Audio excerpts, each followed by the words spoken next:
Maná escondido para vencedores. Efesios capítulo 4, versículo 11 y versículo 12. Y él mismo dio a unos como apóstoles, a otros como profetas, a otros como evangelistas, a otros como pastores y maestros, a fin de perfeccionar a los santos, para la obra del ministerio, para la edificación del cuerpo de Cristo. La epístola a los Efesios nos es compartida por el hermano Adolfo de la Rosa. El tema: entrenando a los santos, llevándoles a una preparación total para la edificación del cuerpo de Cristo. Gracias. Sí, hermanos, pues seguimos en este punto, ¿verdad? Estamos viendo el aspecto corporativo. Eso es realmente los últimos 2 versos de capítulo 1. En este caso sería capítulo 1, versos 22 y 23. Este punto de la iglesia ya muestra el aspecto corporativo. Antes de eso, todo es individual, ¿verdad? Usted. Pero versos 22 y 23 ya viene el aspecto corporativo. Y decimos que es importante la comunión vertical con Dios. Primeramente usted debe tener una relación personal con Dios. Dios y hombre. Y decimos que esa comunión es vertical. ¿Sí? Y luego después entonces viene la comunión horizontal, es decir, con todos los miembros del cuerpo de Cristo, o dicho de otra manera, con la iglesia. Ok, entonces estamos viendo las caídas del hombre. Vimos que en Génesis 3 el hombre cayó, fue la primera caída del hombre. En Génesis capítulo 4 con Caín y Abel vino la segunda caída del hombre. En Génesis capítulo 6 vino la tercera caída del hombre cuando se unen los ángeles caídos con las hijas de los hombres. Decimos que producen Nefelim, o sea, quiere decir seres caídos.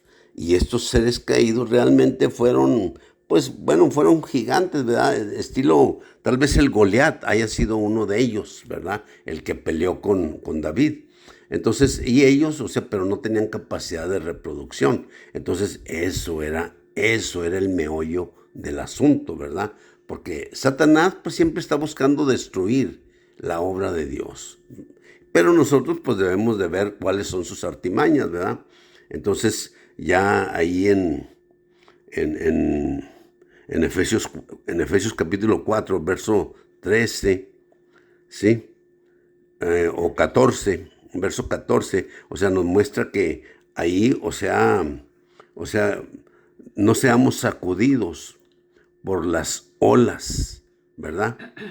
Y también dice que no seamos también pues llevados por vientos de doctrina o vientos de enseñanza. En el agua están los demonios, en el aire están los ángeles caídos. Básicamente esa es la manera de los fracasos, ¿verdad? Y luego el otro también pues son todo lo que serpea sobre la faz de la tierra, ¿verdad? Todo un sistema que Satanás ha creado para mantenernos cautivos en él, ¿eh? No crea que no es sencillo, no es fácil, ¿verdad? El teléfono, la tablet, ¿verdad? La computadora. A veces, nos pasamos todo el día viendo esas cosas y haga de cuenta que a veces, vemos mucho veneno, ¿eh? Pero digo, por otro lado, no quiere decir que Dios no lo haya creado para nosotros. Sí, pero hay que usarlo en la manera correcta. Ok, entonces, la cuarta caída, hermanos, viene en Génesis capítulo 11. Ahí, ahí ya es cuando el hombre toca fondo. Ya eso es la máxima degradación. ¿Por qué razón? Porque en realidad el hombre se juntó para hacer una torre que alcanzase los cielos. Y luego fíjese lo que dice: por si nos desperdigamos por toda la faz de la tierra. Entonces, ok, dice Dios, fíjese lo que dice Dios. O sea, Génesis 1:28, fructificad y multiplicaos, llenad la tierra y sojuzgadla. Pero no, ellos se encontraron allí en la llanura de Sinar, pues allí encontraron, ahí, vamos a decir así, como el lugar apropiado para ellos hacer su torre, ¿ve? Y para que realmente, pues digo yo, o sea, la torre se pudiera ver desde donde estuvieran, ¿verdad? Sí, pues dice, ¿verdad? Entonces, y luego también, bueno, hay varias cosas aquí, porque también, o sea, y se dijeron unos a otros, vamos, hagamos ladrillos y cosámoslos bien, y el ladrillo les servía en lugar de piedra, y el asfalto en lugar de argamasa. Otra cosa que también, otra cosa también importante que es que este es el ladrillo cocido, es la tierra cocida, ¿ve? Dios no quiere eso, hermanos. Eso es, eh, eso es realmente, pues, obra de Satanás, ¿ve? Mire, Dios lo que quiere es que nosotros somos hombres de barro, ¿sí? Entonces, ok, pero Dios no quiere que Satanás nos cosa, ¿me entiende? O sea, como ladrillo, ¿no? No, lo que Dios quiere, o sea, cuando Dios tomó a Pedro, ¿ve? Y se me hace que en Juan 1:42, o sea, el Señor le dice a Pedro, tú eres Cefas, o tú eres Petros, que significa piedra. Dice, entonces ya no será tu nombre Simón, hijo de Jonás. Es decir, ya no será tu nombre Simón, hijo de Jonás, significa un hombre de barro, sino ahora tu nombre será Petros, que significa piedra. O sea, ¿qué es lo que quiere hacer el Señor? Transformarnos de hombres de barro, ¿ve?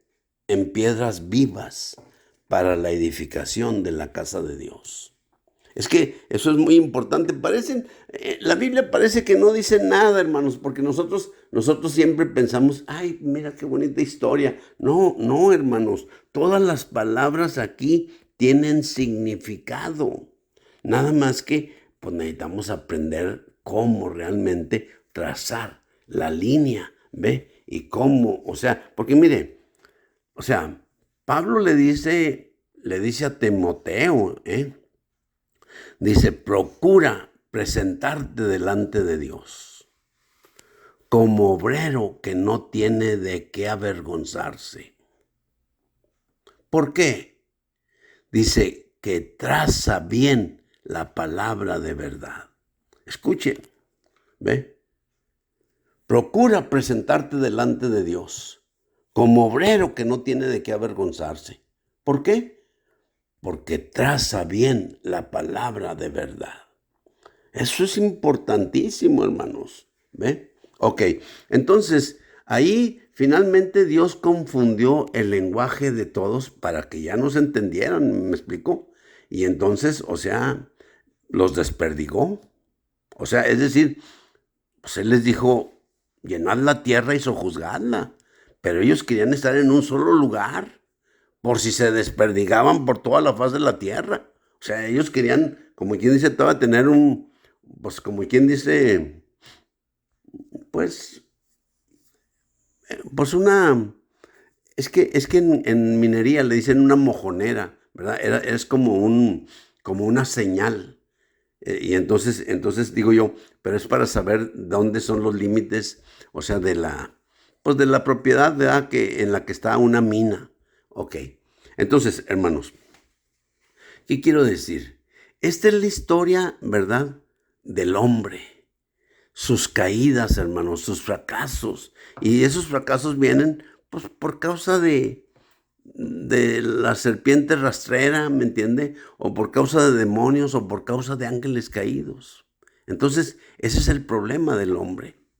Entonces el hombre, pues realmente, a veces, al no poner la mente en el espíritu, pues entonces el hombre pone la mente en la carne. Y eso pues nos trae muerte realmente. Entonces, ok, ¿qué quiero decir? Ahí el hombre tocó fondo. Pero de esa situación tan caótica en que estaba el hombre ahí, Dios llama a Abraham. Y entonces, o sea, de Abraham, Dios quiere hacer un pueblo, una nación, la nación de Israel. De entre todas las naciones de la tierra, o sea, si usted cuenta ahorita, pues son como cerca de 300 se me hace. Entonces, o sea, de entre todas las naciones de la tierra, entonces Dios escogió a Abraham, llamó a Abraham, decidió iniciar un comienzo nuevo con el hombre. Y entonces, o sea, ese es el asunto, ¿me explico? Por ejemplo, cuando nosotros llegamos a Efesios capítulo 2, por ejemplo, dice Pablo, déjeme le leo desde el versículo 11. Estamos en Efesios capítulo 2 y vamos a leer desde el versículo 11. Dice, por tanto recordad que en otro tiempo vosotros los gentiles, en cuanto a la carne, erais llamados incircuncisos por la llamada circuncisión hecha por mano en la carne. Dice, recordad que en aquel tiempo estabais separados de Cristo, alejados de la ciudadanía de Israel y ajenos a los pactos de Dios, a los pactos de la promesa, sin esperanza y sin Dios en el mundo. Pero ahora en Cristo Jesús, vosotros que en otro tiempo estabais lejos, habéis sido hechos cercanos por la sangre de Cristo. Y luego verso 14, estos 14 y 15 son los que nos interesan. Porque Él mismo es nuestra paz, que de ambos pueblos. ¿Quiénes son los pueblos? O sea, mire, estaban todas las naciones ahí reunidas. Entonces Dios llamó a Abraham y de él hizo la nación de Israel. Todas las demás podemos considerarlas las naciones o también podemos llamarles gentiles. Los gentiles, porque así le da la Biblia ese nombre. Entonces nosotros pertenecíamos a los gentiles o a las naciones. Y entonces estábamos separados de Dios y ajenos a la nación de Israel, ¿verdad? Pero dice aquí, Él mismo es nuestra paz, que de ambos pueblos hizo uno, derribando la pared intermedia de separación, la enemistad. Escuche esto, la enemistad. ¿Qué era realmente la enemistad? En el verso 15 dice, aboliendo en su carne la ley de los mandamientos expresados en ordenanzas, para crear en sí mismo de los dos un solo y nuevo hombre, haciendo la paz. Estas ley de los mandamientos expresadas en ordenanzas son tres cosas cruciales que el pueblo de Israel, o sea, tiene. Número uno, ¿verdad? O sea, el sábado. Número dos, la circuncisión. Número 3, la dieta de los judíos. Tres cosas muy importantes que, haga de cuenta, hicieron una separación del pueblo de Israel con todas las demás naciones.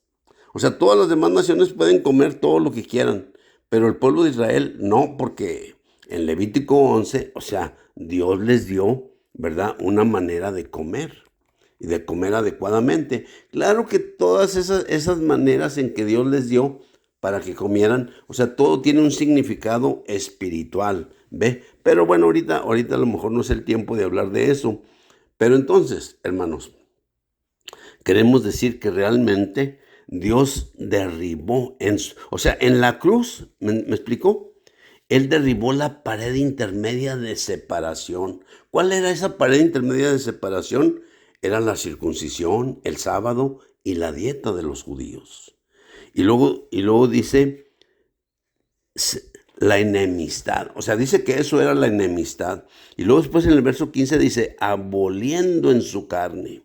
Es decir, en su carne él abolió, o sea, el sábado, la circuncisión y la dieta de los judíos.